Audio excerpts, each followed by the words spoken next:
ஆதில் ஹுசைன் என்கிற அந்த 25 இந்துக்களை காப்பாற்றுவதற்கு போராடி அதே தீவிரவாதிகளுடைய துப்பாக்கி AK-47 கையிலிருந்து பறித்து தீவிரவாதிகளுடைய கோபத்துக்குள்ளாகி தலையில் 3 குண்டுகள் சுடப்பட்டு தன்னுடைய உயிரை நீத்தான இந்துக்களுக்காக அந்த இஸ்லாமியனிடத்திலிருந்து இந்த பயங்கரவாதிகள்லாம் பாடம் படிக்கிறோம். இங்க காஷ்மீர்ல அப்படிப்பட்ட தீவிரவாத செயலுக்கு ஒத்துழைப்பா இருந்தாலும் அவனுடைய வீடு குண்டு வைத்து தகர்க்கப்பட்டிருக்கிறது. தேடி தேடி ஒவ்வொருவரையும் பழி வாங்குவோம் என்பதில் பாரத பிரதமர் திரு நரேந்திர மோடி அவர்கள் தெளிவாக இருக்கிறார். மொத்த காஷ்மீரிய மக்களும் இன்றைக்கு பாரத பிரதமரோடு நாங்கள் இருக்கிறோம், பாகிஸ்தானை பதிலடி கொடுத்தே ஆக வேண்டும் என்று சொல்லி இருக்கிறார்கள். பாரதம் யார் தீவிரவாதிகள், அவர் எங்கிருந்து வந்திருக்கிறார்கள், அது பாகிஸ்தானில் எந்த மூலையில் இருந்தாலும் அல்லது இந்த பாரதத்தில் எந்த இடத்தில் அவர்கள் இருந்தாலும் அவர்களை தேடி தேடி கருவறுப்போம்.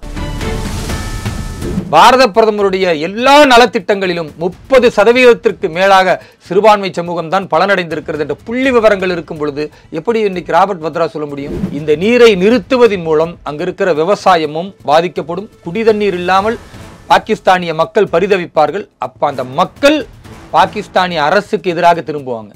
நீங்க உங்களுடைய அதிகார வெறிக்காக இங்க இருக்கக்கூடிய உள்நாட்டு குழப்பங்களை மறைப்பதற்காக பலுசிஸ்தான் என்கிற பாகிஸ்தானுடைய ஒரு பெரிய மாகாணமே தனிநாடு கேட்டு போராடி கொண்டிருப்பதை எப்படியாவது திசை திருப்ப வேண்டும் என்பதற்காக பயங்கரவாதிகளை விட்டு அப்பாவிகளை கொலை செய்தால் பாகிஸ்தானிய மக்கள் பாகிஸ்தானிய அரசுக்கு எதிராக ஒரு பெரிய புரட்சியை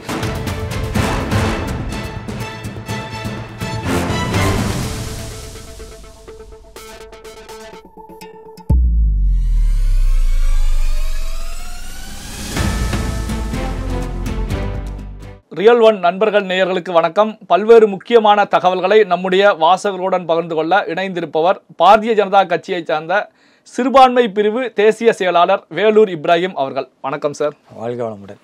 பஹல்காம் அட்டாக் பார்த்தீங்கன்னா இந்தியாவையே உலக நாடுகள் எல்லாம் இந்தியாவை நோக்கி திரும்பி பார்க்க வைத்திருக்கிறது.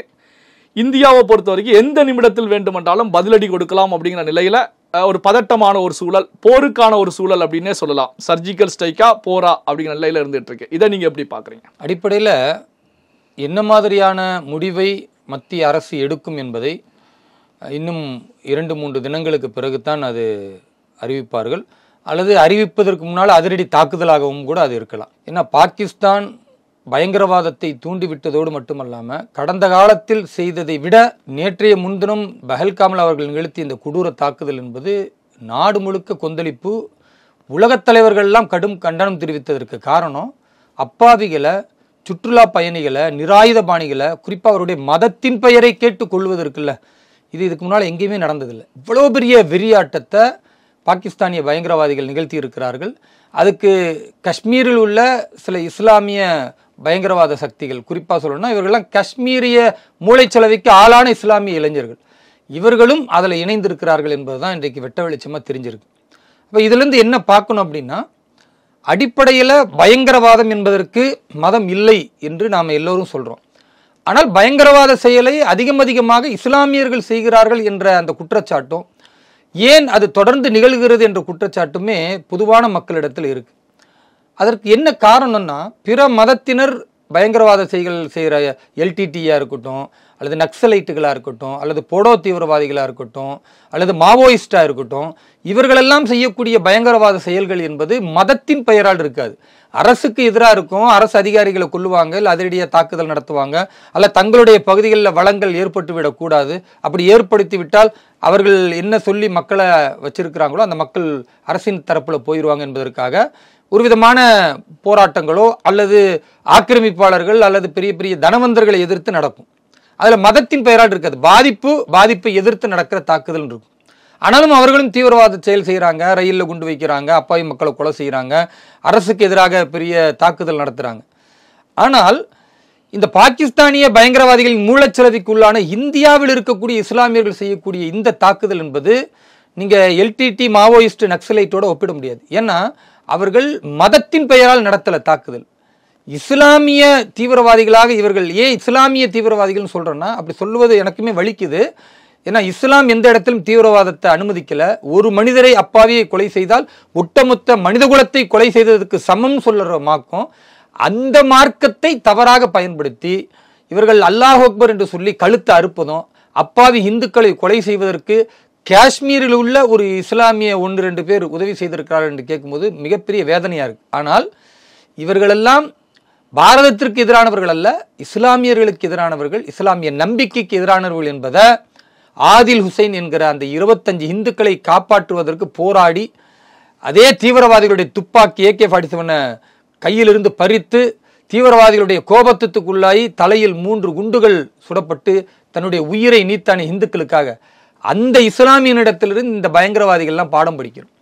இன்றைக்கு யாரெல்லாம் பயங்கரவாதத்தின் பின்னால் போகிறார்களோ, பாகிஸ்தான் ஜிந்தாபாத் என்று சொல்லுகிறார்களோ, பாகிஸ்தானை ஆதரிக்க வேண்டும் என்ற மறைமுக மனநிலையில் இருக்கிறார்களோ, அவர்கள் எல்லோருக்கும் ஒரு உண்மையான பாரதிய இஸ்லாமியன் எப்படி இருக்க வேண்டும் என்பதை ஆதில் ஹுசைன் தன்னுடைய உயிரை நீத்து இந்துக்களை காப்பாற்றக்கூடிய போராட்டத்தில் இறந்திருக்கிறான்னு அவனை பார்த்து படிப்பினை பெறணும். இன்னைக்கு அந்த யார் இங்கே காஷ்மீரில் அப்படிப்பட்ட தீவிரவாத செயலுக்கு ஒத்துழைப்பாக இருந்தானோ அவனுடைய வீடு குண்டு வைத்து தகர்க்கப்பட்டிருக்கிறது. தேடி தேடி ஒவ்வொருவரையும் பழி வாங்குவோம் என்பதில் பாரத பிரதமர் திரு நரேந்திர மோடி அவர்கள் தெளிவாக இருக்கிறார். மத்தியில் அனைத்து கட்சி கூட்டத்தை அழைத்த பொழுது எல்லோரும் பிரதமர் என்ன முடிவெடுக்கிறாரோ அதற்கு நாங்கள் ஒத்துழைக்கிறோம் அப்படின்னு சொல்லியிருக்கிறாங்க. அப்போ இது எல்லாமே நாடு ஒன்றுபட்டு இருக்கிறது. ஆர்டிகல் 370 நீக்கிய பிறகு அங்கே மக்கள் பாதிக்கப்படுகிறார்கள் என்ற பொய் பிரச்சாரமோ, அதே மாதிரி காஷ்மீரிய மக்கள் ஆர்டிகல் 370 நீக்கத்தை எதிர்த்து கொள்ளவில்லை, அவங்க ஏற்றுக்கவே மறுக்கிறாங்க என்று சொன்ன அந்த அவதூறையும் இன்றைக்கு உடைத்தெறியப்பட்டிருக்கிறது. மொத்த காஷ்மீரிய மக்களும் இன்றைக்கு பாரத பிரதமரோடு நாங்கள் இருக்கிறோம், பாகிஸ்தானை பதிலடி கொடுத்தே ஆக வேண்டும் என்று சொல்லியிருக்கிறார்கள். எங்களுடைய வாழ்வாதாரம் உயர்ந்திருக்கிறது. எந்த அளவுக்குன்னா சுற்றுலாவை வச்சு தான் அங்கே காஷ்மீரில் மிகப்பெரிய பொருளாதாரம் அங்கே உள்ள இஸ்லாமியர்களுக்கு. அப்போ சுற்றுலாவை நாசப்படுத்தக்கூடிய வேளையில் சுற்றுலா பயணிகளை இவர்கள் கொண்டிருக்கிறார்கள் என்றால் இதை விட்டுக் கொடுக்கவே முடியாது என்று காஷ்மீரிய மக்கள் ஆர்டிகல் 370 நீக்கிய பிறகு பாரதத்தோடு நாங்கள் இருக்கிறோம், பாரத பிரதமர் திரு நரேந்திர மோடியோடு இருக்கிறோம் என்று மக்கள் மட்டுமல்ல, அங்க இருக்கிற ஆளும் கட்சி, எதிர்கட்சி, ஒட்டுமொத்த ஹுரியத் எல்லாம் கடுமையாக எதிர்க்கிறவர்கள் அவர்களும் இன்றைக்கு ஒன்று திரண்டு மொத்த பாரதமும் ஓர் அணியில் இருக்கிறது. 140 கோடி மக்களும் திரு நரேந்திர மோடி அவர்கள் பின்னால் இருக்கிறார்கள் அப்படின்ற செய்தியை இன்னைக்கு பாரதம் வலிமையாக கொடுத்திருக்கிறது. இது பாகிஸ்தானிற்கான மிகப்பெரிய ஒரு அடியாக இருக்கும். அவர்கள் கடந்த காலத்தில் ஒவ்வொரு பயங்கரவாத செயல்களையும் செஞ்சுட்டு நாங்கள் செய்யலை அப்படின்னு மழுப்புவாங்க. ஆனால் இந்த முறை அப்படி செய்ய முடியாது. ஏன்னா அஜ்மல் கசாப் விஷயத்துலையுமே அவர் பாகிஸ்தானியர் இல்லைன்னாங்க. கடைசியில் அஜ்மல் கசாப்புடைய அவங்க அம்மாவே வந்து அஜ்மல் கசாப்பை பார்க்க வந்ததிலிருந்தும் எந்த அட்ரஸ் எல்லாமே தெரிந்து பாகிஸ்தான் தலை குனிந்தது. அதே மாதிரி தான் இப்போ வழக்கம் போல சொல்கிறாங்க, இந்த தீவிரவாத தாக்குதலுக்கும் எங்களுக்கும் சம்பந்தம் இல்லைன்னு. ஆனால் நிச்சயமாக பாரதம் யார் தீவிரவாதிகள், அவர் எங்கிருந்து வந்திருக்கிறார்கள், அது பாகிஸ்தானில் எந்த மூலையில் இருந்தாலும் அல்லது இந்த பாரதத்தில் எந்த இடத்தில் அவர்கள் இருந்தாலும் அவர்களை தேடி தேடி கருவறுப்போம். அது நிச்சயமா நடக்கும். இப்போ பாத்தீங்கன்னா ஒட்டுமொத்த இந்தியாவுமே ஒன்று திரண்டு அனைத்து கட்சி கூட்டத்திலையும் எல்லா கட்சிகளுமே பிரதமர் மோடி அவர்களுக்கு ஆதரவு தெரிவிச்சிருக்காங்க, சூழ்நிலை எடுத்திருக்காங்க.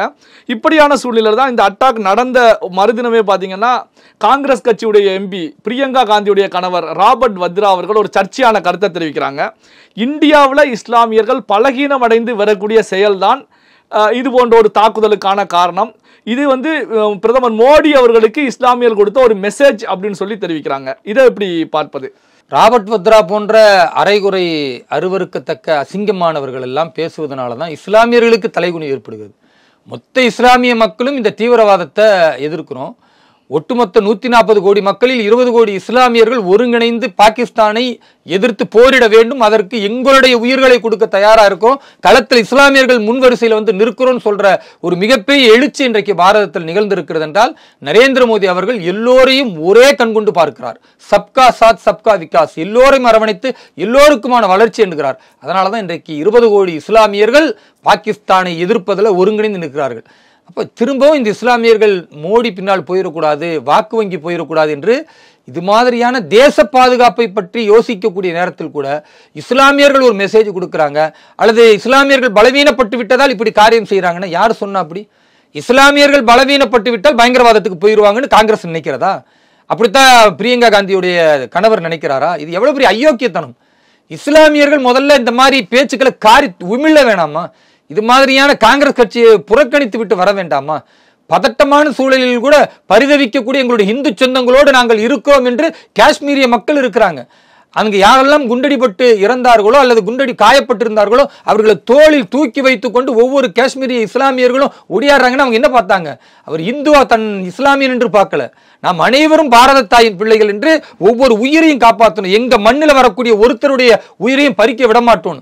அங்க இருந்து வந்த எத்தனையோ சுற்றுலா பயணிகள் பேசுனது நீங்க பார்த்திருப்பீங்க. எல்லாரும் என்ன சொல்றாங்க, அந்த காஷ்மீரில் இருக்கிற இஸ்லாமிய ஓட்டுநர்கள், கார் ஓட்டுநர்கள், குதிரை ஓட்டுநர்கள் எல்லாரும் இந்த சம்பவம் நடந்த உடனே எங்களை பாதுகாத்தாங்க, எங்களை பத்திரமா வீட்டுக்கு கொண்டுட்டு போனாங்க, எங்களுக்கு உணவு கொடுத்தாங்க.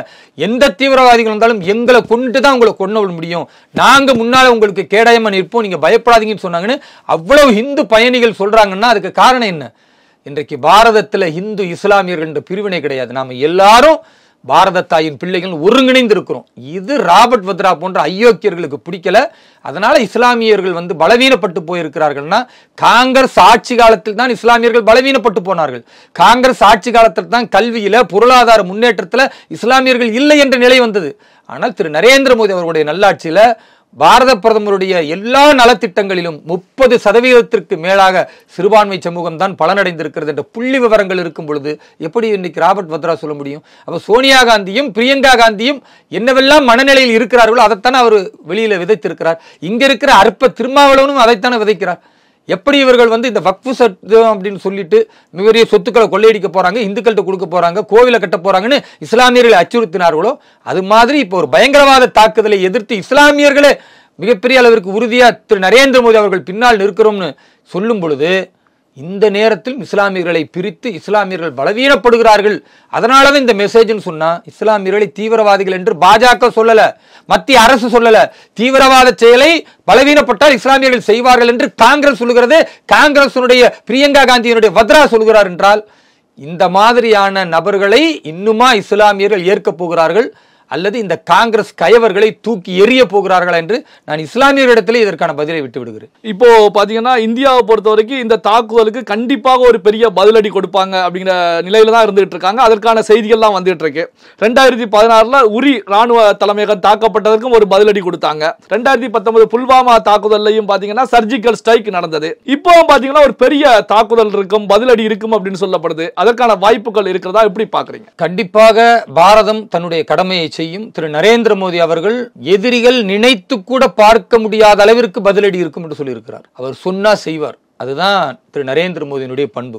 கடந்த காலத்தில் எதையெல்லாம் சொல்லி இருக்கிறாரோ அதை செய்து காட்டியிருக்கிறார். அதனால பாகிஸ்தான் அதை உணர்ந்திருக்கிறது. அவர்கள் தங்களுடைய வான்வெளி எல்லையில பாரதத்தினுடைய எந்த விமானங்களும் பறக்கக்கூடாது என்று தடை விதித்திருக்கிறார்கள். அது மட்டுமல்லாமல் அவர்களும் எல்லையில தங்களுடைய இராணுவங்களை தயார் நிலையில் வைத்துக் கொண்டிருக்கிறார்கள். ஆனால் அவர்கள் யோசித்து பார்க்க முடியாத ஒரு பதிலடியை நிச்சயமாக தருவோம். அதே வேளையில பாரத மக்களுக்கு எந்த பிரச்சனையும் ஆகிவிடக்கூடாது. அவருடைய பாதுகாப்பில் கவனம் தேவை. அதே நேரத்தில் தப்பித்து காடுகளில் பதுங்கி இருக்கிற இந்த தீவிரவாதிகள் இருக்கிறார்கள், அவர்களை தேடி கண்டுபிடிக்க வேண்டும். அது ஒரு பக்கம் நடந்து கொண்டிருக்கிறது. இந்த தீவிரவாத செயலுக்கு காஷ்மீரில் யாரெல்லாம் பங்களித்தார்கள், அதுக்கு பின்னால் எந்த இஸ்லாமிய அடிப்படைவாத இயக்கம் பின்னால் இருந்தது என்பதை கண்டுபிடிக்க வேண்டியிருக்கிறது. அது ஒரு பக்கம் நடந்து கொண்டிருக்கிறது.